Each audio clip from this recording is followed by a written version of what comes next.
പൂട്ടിയിട്ടിരുന്ന വീട്ടിൽ അങ്ങനെ കയറിയത്? ഇതൊക്കെ എന്റെ നിത്യതൊഴില. എന്തിനിങ്ങനെ കയറി വരുന്നു? ചിത്ര നാശമായി പോയല്ലോ. ഞാൻ ഇപ്പോഴും അതിനൊന്നും അല്ല വന്നേ. പിന്നെ എന്തിനു വന്നെന്നാ ചോദിച്ചത്? എന്റെ മനസ്സിലൊരു സുഖവുമില്ല.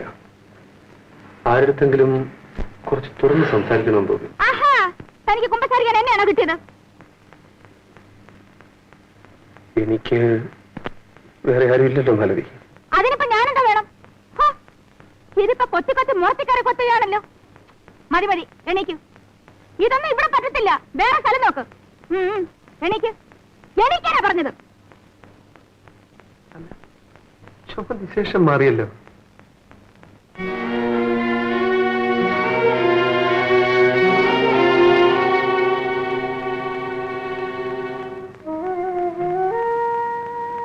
ഈ സൈക്കിൾ ചെയിനാണ് എന്റെ ആഭരണവും ആയുധവുമെല്ലാം. കൂലിക്ക് ആളെ തല്ലുക, മീറ്റിംഗ് നടക്കുന്നിടത്ത് ബഹളമുണ്ടാക്കുക, സോഡ ബോട്ടിൽ പൊട്ടിക്കുക. എന്തൊരു വൃത്തികെട്ട ജീവിതമാണ് എന്റേത്. ജീവിക്കാൻ വേറെ ഒരു മാർഗവും കണ്ടില്ലേ? ഏത് ദുഷ്ടനാ തന്നെ ഇതൊക്കെ പഠിപ്പിച്ചു വിട്ടത്? രാഷ്ട്രീയം. മാലതിക്കറിയാമോ, ഇവിടുത്തെ ചില പ്രമുഖന്മാർക്ക് എന്നെപ്പോലുള്ള തെമ്മാടികളെ അത്യാവശ്യമാണ്.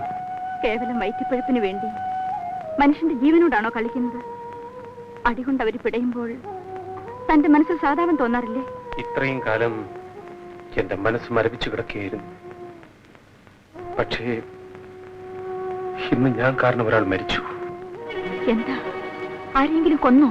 ഒരു ഫാക്ടറിയിൽ മുതലാളിയും തൊഴിലാളികളും തമ്മിലുള്ള സമരം കുറെ കാലമായി നടന്നുകൊണ്ടിരിക്കുകയായിരുന്നു.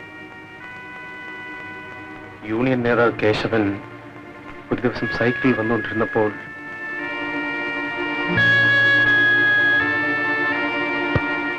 ഇപ്പോൾ സങ്കടപ്പെട്ടിട്ട് എന്താ കാര്യം? ചെയ്യുന്നത് നേരത്തെ തന്നെ തെറ്റാണെന്ന് അറിയാമായിരുന്നെങ്കിൽ എത്രയോ പേരുടെ കൈയും കാലും ജീവനും ഒക്കെ രക്ഷപ്പെടുമായിരുന്നു. ഇനിയെങ്കിലും ഇതൊക്കെ ഒന്ന് നിർത്തൂ. എന്തെങ്കിലും കഴിച്ചോ? ഇവിടെ കഴിക്കുന്നോ?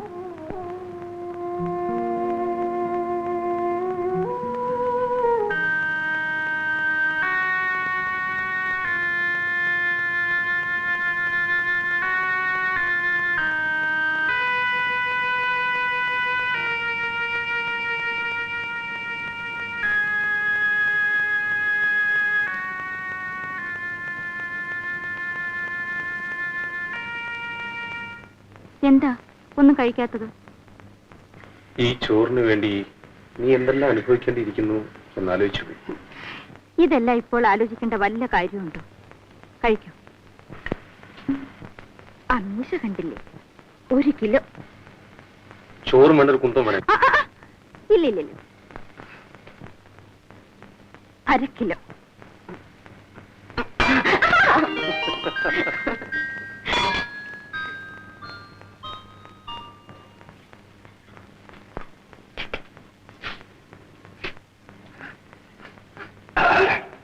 എന്തൊരു വൃത്തികെട്ട ശീലം.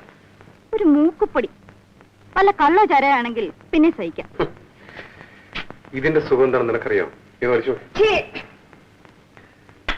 ആട്ടെ, ഒരു കാര്യം ചോദിച്ചാ നീ പിണങ്ങോ? നീ എങ്ങനെ ഈ തൊഴിൽ വന്നോട്ടെ?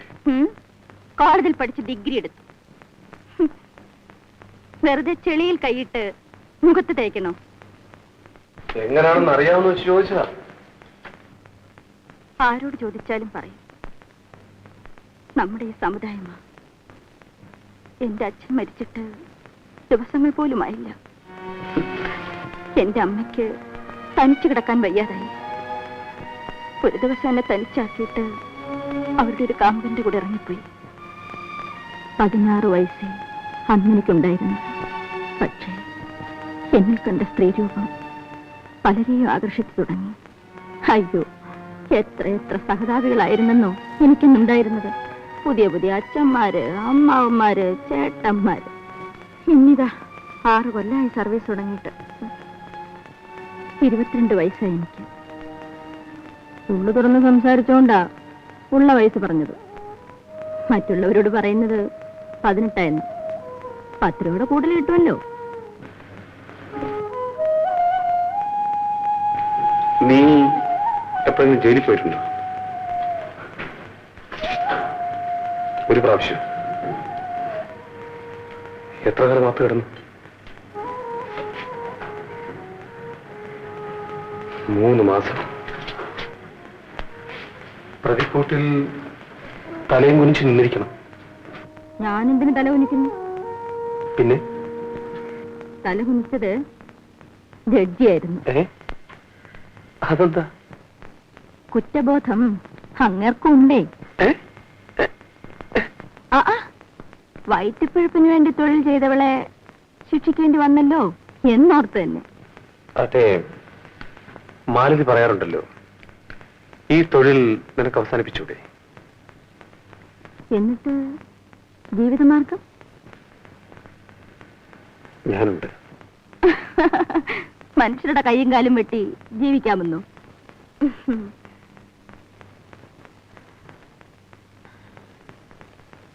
എപ്പോൾ പോലീസ് പിടിച്ചകത്താക്കുമോ ആവോ. എന്നിട്ട് ഞാനും കൂട്ടിന്. മാലതി, കുറെ ബുദ്ധിമുട്ടുകൾ സഹിക്കേണ്ടി വന്നാലും നമുക്കും മറ്റുള്ളവരൊക്കെ മാനമായി ജീവിക്കാൻ ശ്രമിച്ചുകൂടെ? മാലതി,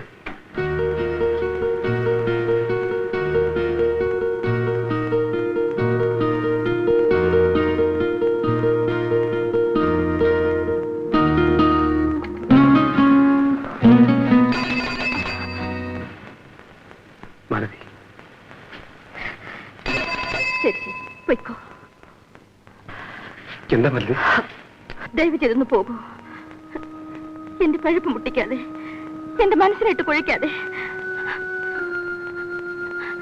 പോകാനാ പറഞ്ഞത്.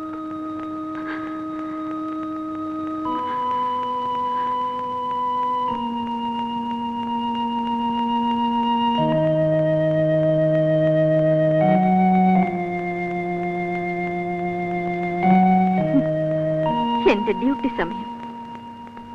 ഇപ്പോൾ വന്ന് എന്തൊക്കെയോ തത്വങ്ങൾ സംസാരിക്കുന്നു. मालू, अरे मालू, तुम कहाँ है? उधर है. बैठ जा. बारू बारू बारू बारू. നിങ്ങൾ ഹോസ്പിറ്റലിലെ നഴ്സ് മാതിരിയാണ്. क्योंकि मेरा जैसा आते हो के सेवा करता है. എന്താണ് സേട്ട്, പണ്ടൊക്കെ മാസത്തിൽ ഒരിക്കലായിരുന്നു. ഇപ്പൊ കൂടെ കൂടി ഇങ്ങോട്ട് വരുന്നുണ്ടല്ലോ. വീട്ടിൽ പഴക്കാണ്. മാത്രമല്ല നമ്മളുടെ മനസ്സ് മതി. നമ്മൾക്ക് എന്താണ് ഒരു തെറ്റു? ഈ പല്ലു നമ്മൾക്ക് ഖേട. അതല്ലാതെ നമുക്ക് എന്താണ് ഒരു തെറ്റു? എന്നിട്ടും നമ്മളുടെ ബീവി വേറെ ആൾക്കൂടെ ദോസ്തി കാണിക്കും. നമ്മളുടെ കയ്യിലെ പൈസ കൊണ്ട് ബീവി കൂടെ കാറിലെ ആരാംസെ പോകാം. ഇപ്പോ ഒറ്റയ്ക്ക് ആട്ടോയിൽ പോകുന്നു.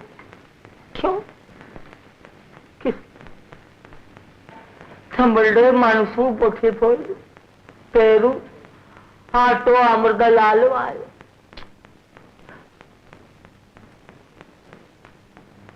മാലു, സേട്ട്, ഞാനിപ്പോ വരാം. मालू, तू जल्दी आओ ना.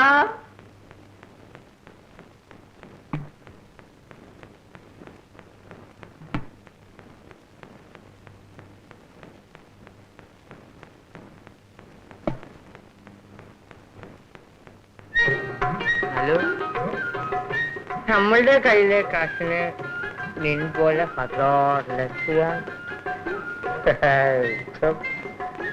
ഏകപത്നി വ്രതമല്ല, അതുപോലെ ഏകവേശ്യാവുള്ള ഞാൻ.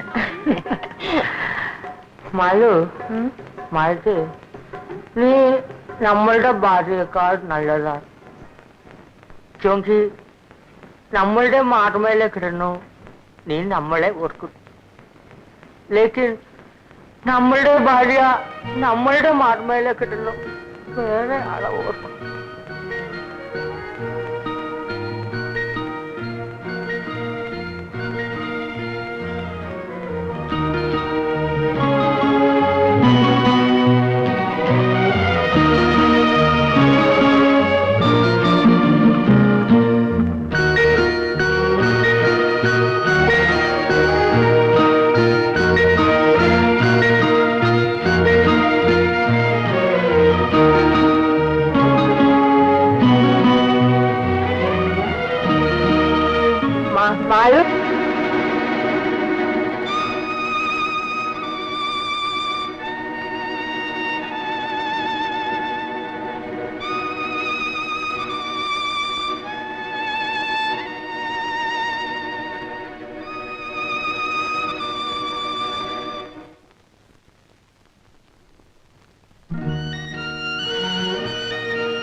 ശീലം വല്ല കള്ള ചാരായം ആണെങ്കിൽ പിന്നെ സഹിക്കാം.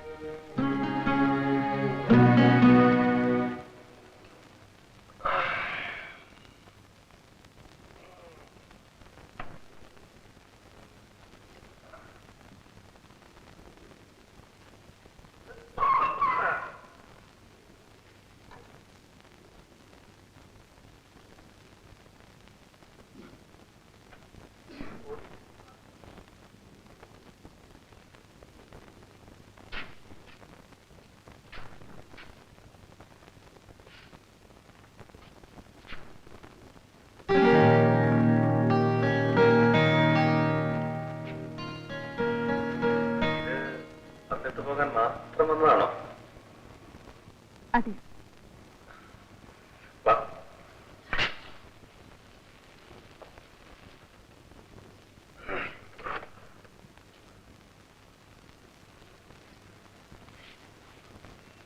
പൊടിടത്തി തരാനായി മാത്രമാണ് ഞാനിപ്പോ വന്നതെന്ന് പറഞ്ഞാൽ അത് കള്ളമാണ്.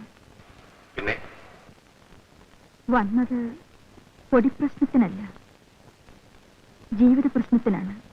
ഇന്നലെ നിങ്ങൾ പറഞ്ഞ കാര്യങ്ങളെല്ലാം ഞാൻ കാര്യമായി ആലോചിച്ചു നോക്കി. നമ്മുടെ രണ്ടുപേരുടെയും ജീവിതം കറപുരണ്ടതാണ്. എന്തുകൊണ്ട് നമുക്കൊരു പുതിയ ജീവിതം തുടങ്ങിക്കൂടാ എന്ന് തോന്നി. എനിക്ക് നിങ്ങളും നിങ്ങൾക്ക് ഞാനും കൂട്ടായിട്ട്.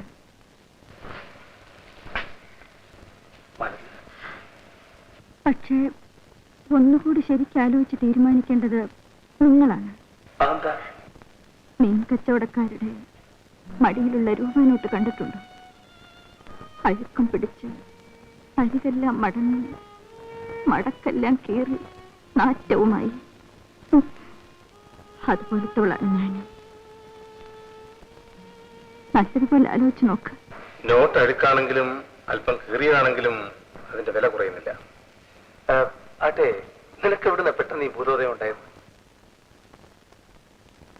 ബോധിമരത്തിന്റെ അടിയിലിരുന്നപ്പോഴല്ല, മറ്റൊരുത്തന്റെ മാറി ചാരിക്കിടന്നപ്പോഴാണ്.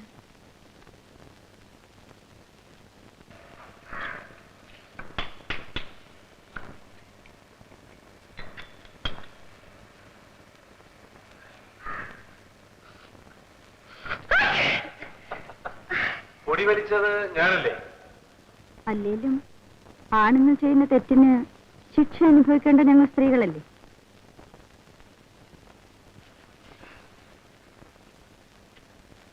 ഏയ്,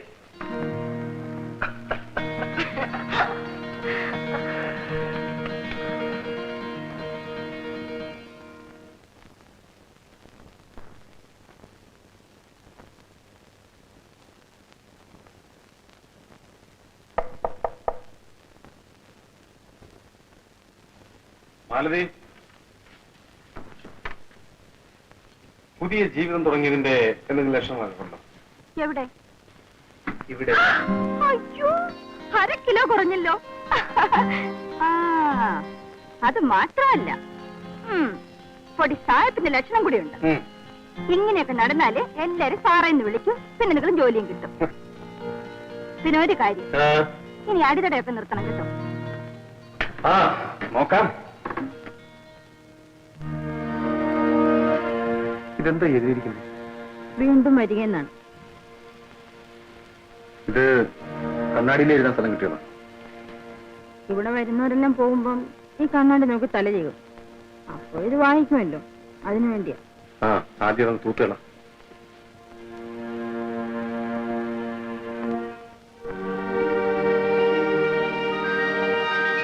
അപ്പേ ഇടോ ഇടോ തന്നെ തന്നെയാ. ആരാ? എന്നെയാ? ഇടോ, ഇയാളെ എന്താ പറഞ്ഞ് വിളിക്കണം? എടാ വേലിച്ചെറുക്ക എന്ന് വിളി. ആ, ഒന്ന് പോടോ.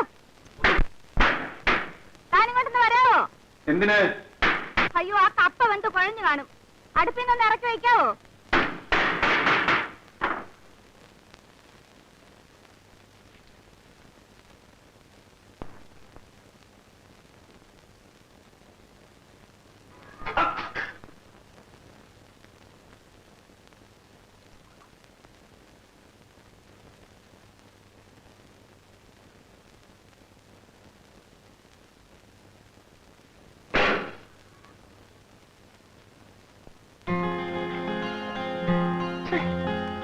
എന്തൊരു കുളിയാ ഇത്? എന്ത് കുളിയാ? ഇങ്ങനെ വാ തുറന്നിട്ടാ കുളിക്കുന്നേ? ഇവിടെ താൻ മാത്രമല്ലേ ഉള്ളൂ. ഓ, എന്റെ പൊന്ന് തമ്പുരാട്ടി, ആദ്യമായിട്ട് ഈ നാണമെന്ന് വെച്ചാൽ എന്താണെന്ന് മനസ്സിലാക്കാൻ ശ്രമിക്കണം. എന്നിട്ട് ഇതുവരെ ശീലിച്ചൊക്കെ ഒന്ന് മറക്കാൻ പഠിക്കണം. പിന്നെന്തൊക്കെ പഠിക്കണം? ഈ ശരീരം മറ്റാരെയും കാണാതിരിക്കാൻ പഠിക്കണം. എന്നാലേ സാറ് തന്നെ വാതിലടച്ചോണ്ട് ഒന്ന് പുറത്തേക്ക് ചെല്ലാമോ? പിന്നെ സാർ എന്തിനാ തിരിഞ്ഞു നോക്കുന്നത്?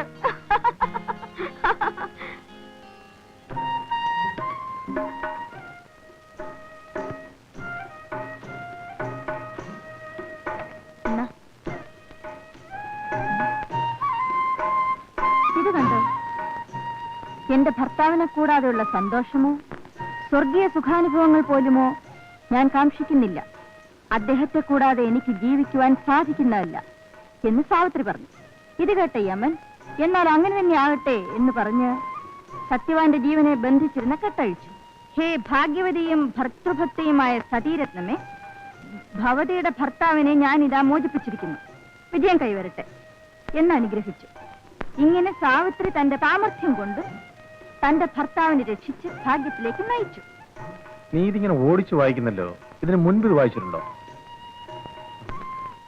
വായിക്കുന്നു, പക്ഷെ മനസ്സിലാവുന്നുണ്ടോ? പഠിച്ചപ്പോൾ മനസ്സിലായില്ലായിരുന്നു. ചാരിത്രം നഷ്ടപ്പെട്ടു പോയതിനു ശേഷമാണ് ചാരിത്രശുദ്ധിയെപ്പറ്റി ശരിക്കും മനസ്സിലായത്. കാശും പണവും ആവശ്യത്തിനുണ്ടായിരുന്നെങ്കിൽ ചാരിത്രം മാത്രമല്ല എന്ത് വേണമെങ്കിലും സുരക്ഷിതമാക്കാമായിരുന്നു.